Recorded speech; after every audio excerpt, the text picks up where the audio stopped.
Welcome. What formula should I use? If you've decided to formula feed, you are then faced with a minefield of options regarding which milk to purchase for your baby. While we can't go into every brand here, this is an overview of the main types on offer and their uses and purposes.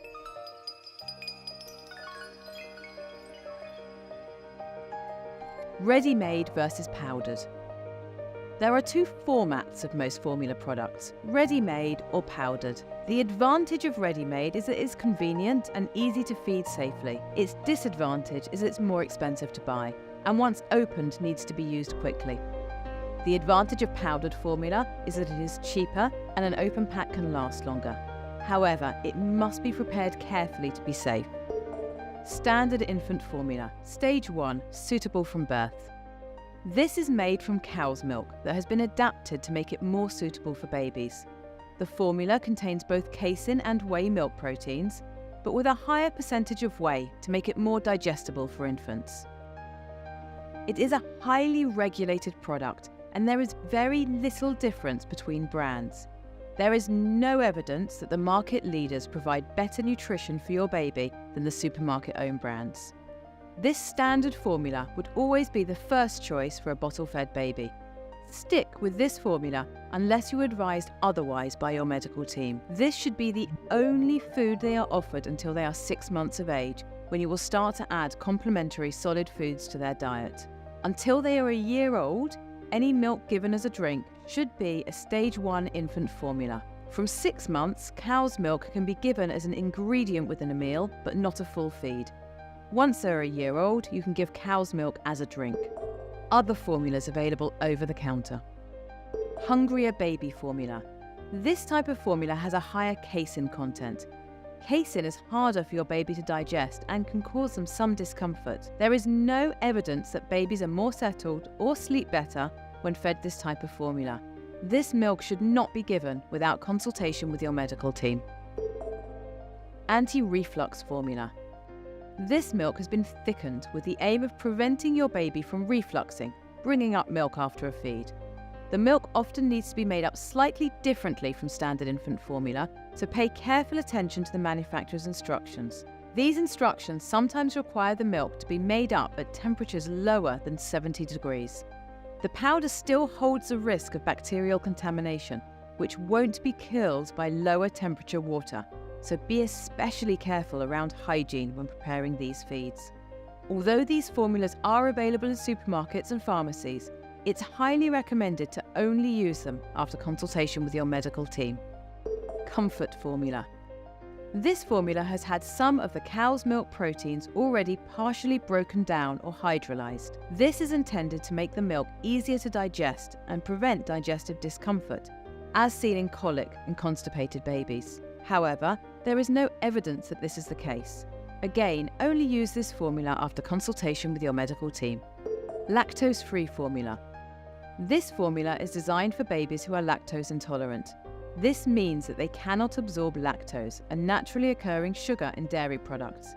This is a very rare condition in babies and should be brought to your medical team's attention if you believe it to be the case for your baby. Lactose is an important milk sugar in all mammalian milks, and lactose-free formula should not be given without medical supervision. Prescription formulas. If your baby has been diagnosed as being allergic to cow's milk, your doctor will prescribe you a hypoallergenic formula. These formulas are available on prescription only. The hypoallergenic formula is made with fully hydrolyzed or broken down proteins, which can impact the taste. Some babies will take time to get used to this formula.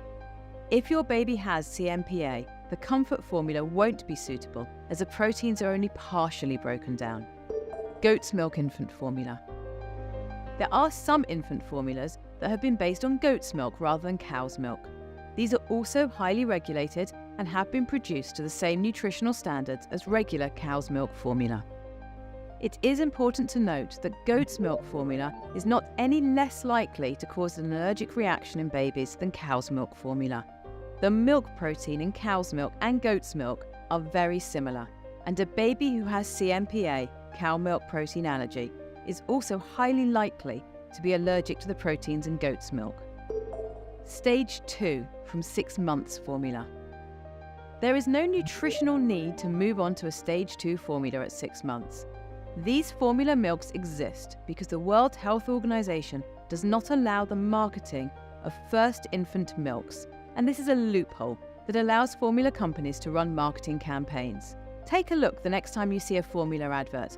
The branding will look identical, but you'll see the box has a number 2 on it, so that the company is technically staying within the guidelines. Research has shown no benefit to moving on to Stage 2 formula, and as it is less strongly regulated than Stage 1 formula, I would recommend staying with Stage 1 until a year. Stage 3 formula or toddler milk. These milks are advertised as an alternative to standard cow's milk for children over a year of age. They are usually more expensive than regular milk, and there is no evidence to suggest they provide any additional nutritional benefits. It's therefore preferable to give standard whole cow's milk to toddlers. Semi-skimmed shouldn't be used until they're at least 2 years old. Soya formula. This is a formula that is only suitable from 6 months, and even then only under medical supervision. This milk is not actually made from milk at all, but from soya beans. There have been some concerns around the phytoestrogens that are naturally found in some plants, including the soya bean plant. There are some similarities in the chemical structure of the phytoestrogens and estrogen, the female reproductive hormone. This has led to concerns regarding a baby's reproductive development when they drink only a soya-based milk formula. Milks that are not suitable as infant formulas. In addition to the baby formulas above, some parents are recommended by friends and family to give other forms of milk. However, these are not suitable for feeding to babies. You should never give the following types of milk to babies under a year old: condensed milk, evaporated milk, dried milk, other types of drinks known as milk, such as soya, rice, oats or almond drinks, cow, goat or sheep milk as a drink, but it's fine to use in cooking as long as it's been pasteurized. So, to recap, formula feeding options can be overwhelming. There are 2 formats, ready-made or powdered. Standard infant formula is the first choice for a bottle-fed baby and should be used until 1 year of age. Other formulas such as Hungrier Baby, Anti-Reflux, Comfort, Lactose-Free, Prescription, Goat's Milk and others should only be used after consultation with your medical team. Stage 2 formula is unnecessary and Stage 3 toddler milk is not recommended. Soya formula should not be used without medical supervision. Ready-made formula is more convenient but more expensive, while powdered formula is cheaper but requires careful preparation.